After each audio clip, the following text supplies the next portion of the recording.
Okay, questions to ask. When did boot camp start? Boot up all this stuff that we're going to be seeing for doing military policing. It's like, okay, this stuff we got to take care of now because it's the stuff we see that is going to be ours in the future. Alright, now, from there,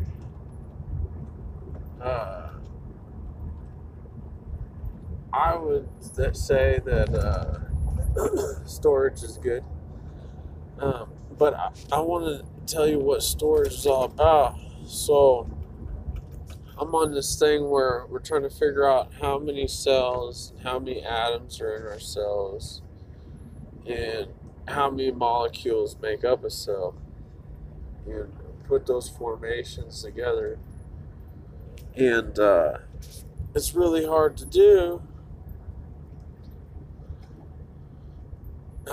To measure something that's alive, because as soon as it's dead, the factors don't exist anymore.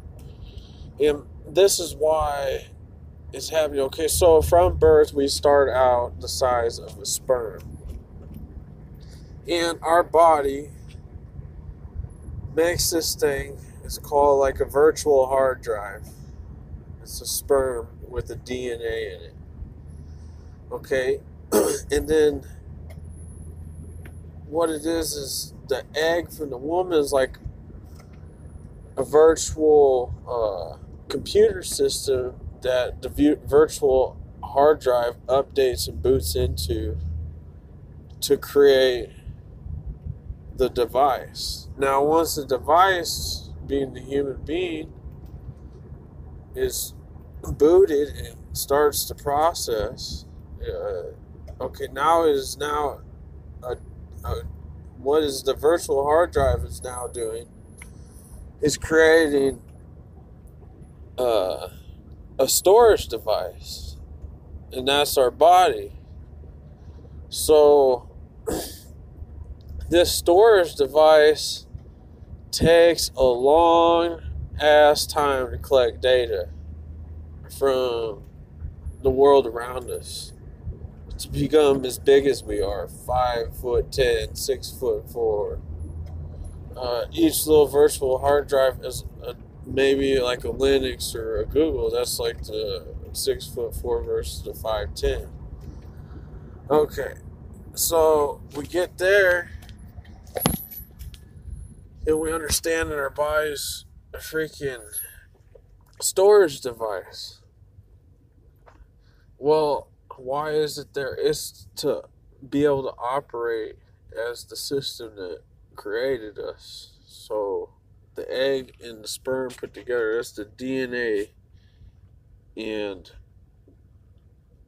the activator of the DNA that creates life. So we got this thing. Now, what is life? And that is our personality, our freedom to think freely, just different things. But then who we are as humans or animals or those things, that's the kind of storage device we are. And we could put a different color on our laptop cover or whatever we want, but we're still the same damn kind of storage device, whether it be between the species or whatnot. So there's a bigger storage device, that's Earth, but to download that data into ourself, our body is the storage device from Earth, takes a lot of time. So what I believe is that once we start being able to count the atoms and the cells and the molecules within the cells, we'll be able to then take apart and tell our upload and download time for processing energy. Because remember, when we eat food and stuff and we do these things, and then we go through digestion, and digestion is part of the upload. But then the energy that we use after we are uploaded is now downloading back into the bigger life source that we come from, the bigger computer that we come from. So what I'm thinking is each cell has a certain amount of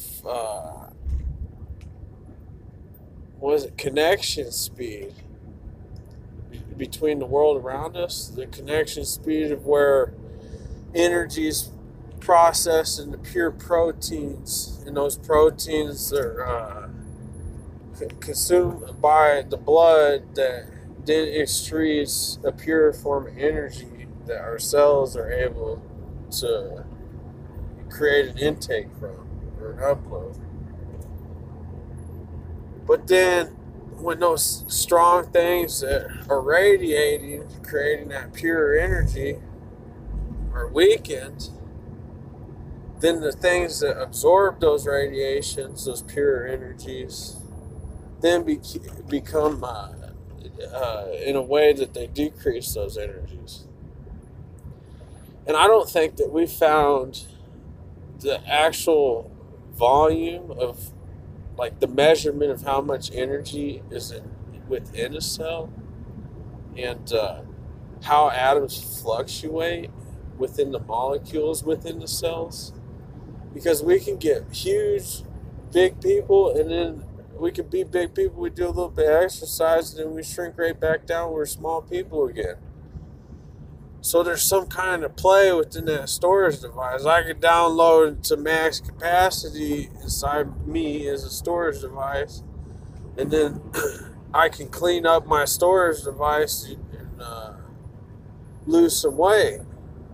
But it takes process to do that. It's like your body has to decide what to delete, and then your body has to decide what to upload. So I think we need to come up with ways to measure that, how that's happening. Because first off, we were wondering how, okay, it was like, well, do you even know what water is? Well, when I was a teenager, I didn't know what water was when the adults asked me that question. Today, I know what it is. It's aluminum and some chemical, I don't know, like acid chemical cleaner shit. It's like a corrosive chemical. And when it breaks down the solid form of aluminum, the gas from it, it excretes from the breaking down of aluminum, becomes hydrogen. Okay, hydrogen is like the purest form of water, but you can't call it water because it doesn't exist in the world as water. But once you light it on fire, that energy ignition is enough to supercharge the hydrogen to where it has a physical change with oxygen. So it's like oxygen getting married to hydrogen, and it freaking blows up like lightning. And then what happened after all that energy burned? The ashes of the hydrogen became water. There was an actual, matter there. There wasn't like invisible energy changing. There was some kind of volume, some kind of matter there. Not much, but there was a little bit, and it created water molecule, which is the ash of hydrogen. So what is water? Aluminum. That's pretty funny. What is our body made of? 70% water. What? So we're mostly an aluminum person? Well, this is what I was thinking about it. Okay. Have you ever ate raw meat and you can eat just a little piece of it and get all kinds of energy? But if you eat too much energy, then you're not going to be feeling good. Your body can't have that much energy in it, so then you get sick and then you throw up or whatever else happens. But if you cook down that little bit of meat and destroy some of the energy within it, and then you eat a lesser form of the same kind of energy because it's cooked, then you can digest it. So what I was thinking is water is a lesser form of energy of hydrogen. So hydrogen is like 100% super volatile, high energy. But once it's burned off and then it's water, because there's oxygen there, it's called H2O, right? Oh shit. Fuck. Okay, there we go. That means that there is 2 oxygen atoms for every hydrogen within the ash of the hydrogen. So hydrogen is existing in Earth as a lesser form of its actual self as water. There's one less hydrogen because there's 2 oxygen. So like the ratio of it, it's like half hydrogen now because it is now water. Because the hydrogen burned, it became a half hydrogen. And half hydrogen is in fact a water. But remember what hydrogen is. Hydrogen is aluminum. It's a gas form of aluminum metal. And that's pretty crazy, right? So when we're going in here, we're looking at, okay, now we understand that we're a lesser form of what metal actually is, what aluminum is. Once we understand that, then we start looking deeper into physics and stuff. Okay, if we're metal and aluminum's conductive, like copper, or aluminum is a high voltage conductor, you can run higher voltages through it, and you can run lower voltages through it, but at lower voltages, the currents are just not as strong. So there's some understanding there that, like, okay, if you experience fatigue, you're not running enough voltage through your system as an aluminum person to be conductive to where that you have some kind of activity in your mind, like rhetorical thinking, or the activity of the mind. Rhetorical, rhetorical is the same thing pretty much. So once you start understanding that you're conductive, if you go into the research of the 21st century and not the research of before Christ, we produce 13 watts of electricity at any given time. We're conducting 13 watts of electricity at all times within our mind. Okay?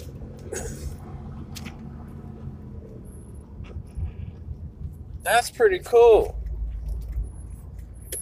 that that's happening.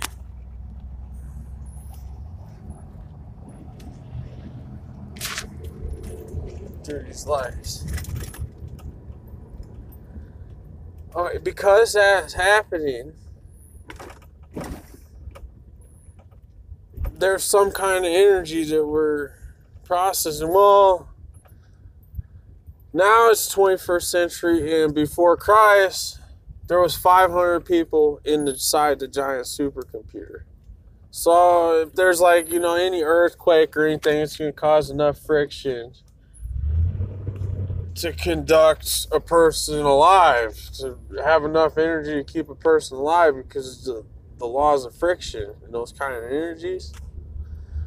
So now we're in the 21st century, and there's now millions of people, and yes, those laws of friction still apply, but they don't apply enough for as many people conducting energy within this world.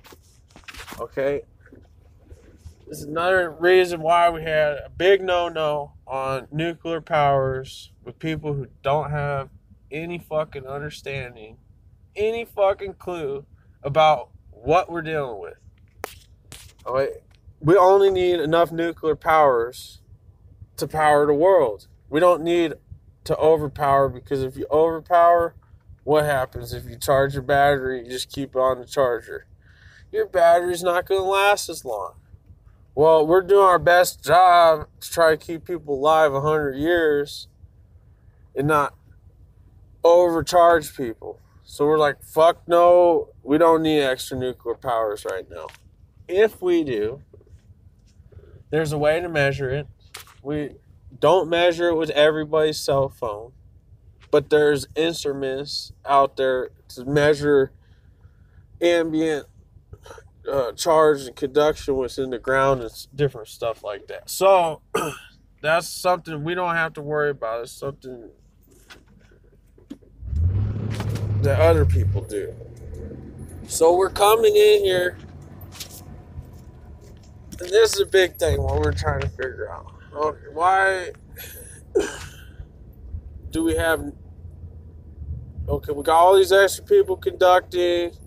But now we have some power plants, and what's happening at the end of your plug when there's not equal power within the system? It grounds into the ground. I've been to a place where there's not equal power in the air, and there's more power inside the ground than there is the air. I've seen lightning go the opposite direction, where lightning come out of the ground and not from the clouds into the ground. So there's definitely a balancing system of life out there. There's too much friction in the clouds, too much energy in the clouds. It's going to discharge into an area with less energy, with less current. Okay, so those are a little bit of natural physics. Now we're trying to get into, we got huge, giant, greater populations of people. We got power plants, y'all, and we're using them. And all these little things, all these little molecules, all these little atoms, all these little minerals, they're called elements. It's all part of the circle of life. And it all has a part of consuming energy somehow, some way. Until it discharges into areas that needs other energy. Okay, but if you overcharge something in the huge giant world that we are, and space is more of like a resistor than a conductor, there's nowhere to discharge will overcharge the world. But that's the whole thing with nuclear submarines, is what I'm trying to get at. Is we're using power plants on Earth with the ground to feel comfortable about where we are, where we're at, to power us as human beings. There's fish out there too. It's a trade. We freaking give the fish a little life to live too, then they can give us a little life back.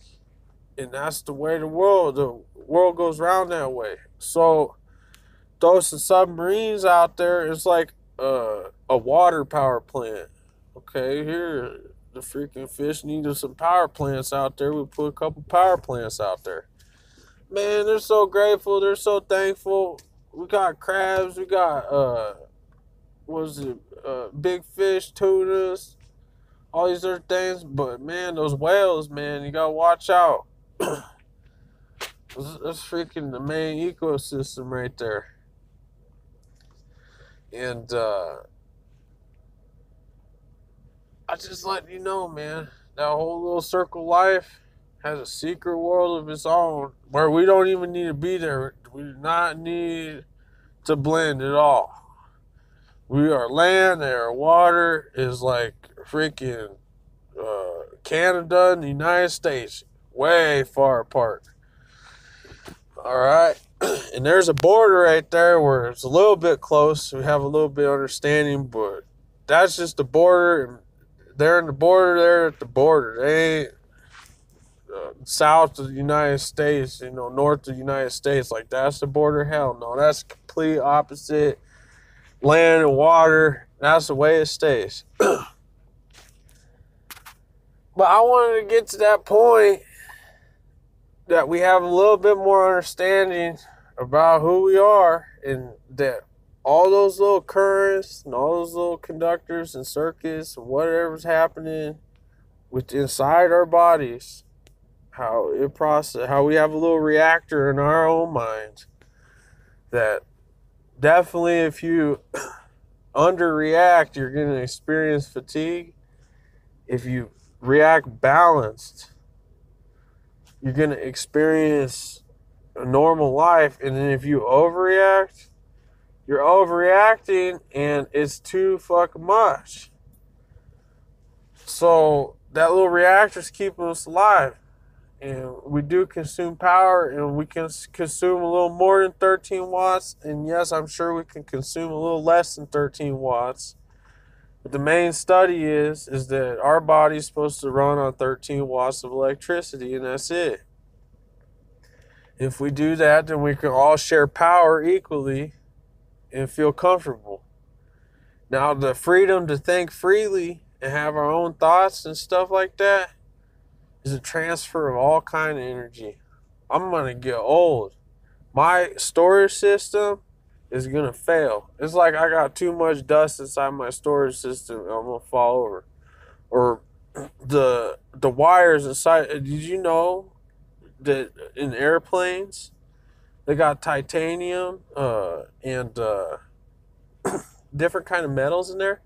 Because those engines and propellers and electric that's running through the entire aircraft, because the entire aircraft's a circuit of electricity circulating, that they have to retire metal. Metal has to be retired. It is no longer good after so many years. So as long as you think that we can live forever, this would be retirement. That inside those airplanes, they are at 100% conducting electricity through titanium and all their other little odds and bits and parts. And then 20 years later, 50 years later, that circuit is like at 50%. It's like got a half-life at that time. And when it's supposed to be running at 20 volts, it's running at like 13 volts electricity, and the little freaking mechanical objects and stuff in there, they aren't working. Now, what do they do with all that metal? They have to take all the old metal. They could put it in a junkyard and let it sit for storage or whatever. But when they buy scrap metal, they melt that shit down in a freaking furnace, and all that heat and all that energy recharges all that metal. But it has to be melted down. It has to be destroyed. It can't be the same life it was before to be a life again. And that's the way it is in humans.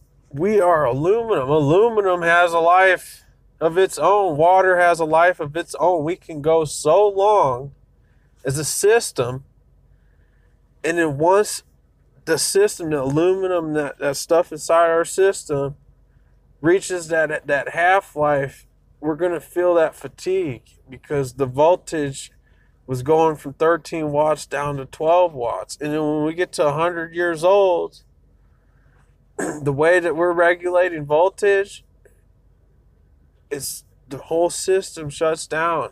We pass away. The system cannot conduct electricity anymore. The wires failed. Everything.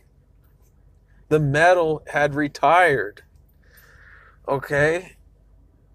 So that part of the system it's natural. That's life. I'm sorry, we can't do anything about it. That is the concept that God created for us to be alive right now. So, this is the thing here. When we're doing all this stuff, we're trying to figure out this little, how many atoms are inside the cell and how many molecules are within the cell, how many atoms make up each molecule or the different molecules within the cell. There's these things called microcontrollers, and they're little voltage regulators. Okay? And this is kind of what life is. When you put two bits together that are opposite components, you have to have a voltage regulator in there. There has to be a little computer system that regulates voltage. And it's like a 1011 for binding a freaking oxygen with the hydrogen. Or it's like a 101113 for binding the little bit of iron to the magnesium, which are all parts of minerals within inside our body. We need to figure out how all these little bits of energy are regulated, how they radiate, how the little things upload, consume energy, and how they download and send out energy, and how that's done. So just you understand, you got a little bit of rubber on your shoes, you got resistors and different things too, like figuring out all that stuff down to the nano level where these little things are, because I tell you what, it's got to be a lot more energy within us than a 5 terabyte micro SD card. If they could do 5 terabyte micro SDs, they could probably do 10,000 terabyte micro SDs. So there must be some heavy duty freaking terabytes inside each little cell. Like there could be, I don't know, maybe it's less, but there's some way that that little micro SD is a cell for energy. And because that exists, there's got to be some way that we can research further into it. I don't have the science stuff. I'm not in the lab right now. This is my philosophy and theory on just my, perception, extra peripheral thoughts that are coming into my mind right now. But I would like to know, because it's kind of cool that the way that we're changing life, the way that we're consuming energy, the way the energy's going out of us, the way that we go from being a little sperm and an egg to being 100 years old, that our body retires and we pass away from what we are. All that life in between and all the way that those energies react and do those different things, that gives us thoughts to think freely. It's freaking amazing. I enjoy life. I don't want to lose life, and I want to see life how it was created, how it is created. It could probably be created bigger than us, but it might not need to go that far because it could be dangerous. We don't know what that kind of life does. But there's something there that's facts, and we're just a little bit in the middle of it all. To where we're the ones who put it all together. I think that's cool. All these little things, the birds, they get to fly, and they're like, they're walking on the street. They enjoy life. They don't not enjoy it. So just think about that, and that's kind of cool that we're components that way. And that's how real life is nowadays. And I want you to do that research, because I don't think that we have to wait very long if we got the right idea on how to get there. So especially if we're seriously printing nanoseconds. We are printing time to where it becomes mass. Okay? So if we could take the thought of time of 1, 2, 3, 4, 5, and take the thought of that and print something that is mass. It is a physical substance that exists and can keep on printing and getting bigger and bigger and bigger. That's what we are. We're a mass. We're a physical form, but we're a little bit more than that. We're freaking huge and very, very unique. We got all the elements inside of us. So if we could print, 20 pounds of freaking i7 from freaking the, what do they call it, the Z machine, and I weigh, was it 185 pounds? We got to figure it out. Now, they had sped something up where they could print 20 pounds of i7 quicker than I could grow 185 pounds in 20 years, but there's some kind of laws and mechanics there that we can create mass that way. And I think that's a little bit of description. There's something in there, what I said, that's important research on our own life there. All right, my name's Jonathan Paul Roy, and I'm trying to keep us going without messing up and thinking stupid. All right.